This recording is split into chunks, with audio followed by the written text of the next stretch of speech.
রাজধানীর মোহাম্মদপুর কৃষি মার্কেটে অগ্নিকাণ্ডের ঘটনা ঘটেছে। রোববার রাত ১:৩০টার দিকে এই ঘটনাটি ঘটে।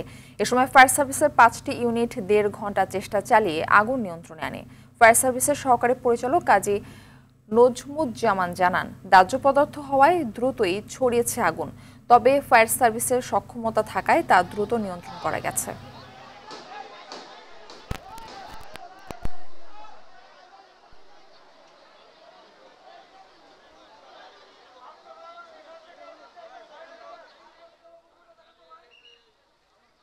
একটা 50 মিনিটের সময় সংবাদ পাই তাজমহল সংলগ্ন কৃষি মার্কেটের পাশে আগুন লাগছে। সেমি পাকা দোতলা ভবন, যেটাতে পর্দা দোকান ছিল, সেখানে ফুললি আগুন ডেভেলপ। সাথে সাথে আমাদের মোহাম্মদপুর ফায়ার স্টেশনের 3টে ইউনিট কাজ শুরু করে 5তলার ভবনের দোতলা আগুনটা ছড়িয়ে যাচ্ছিল।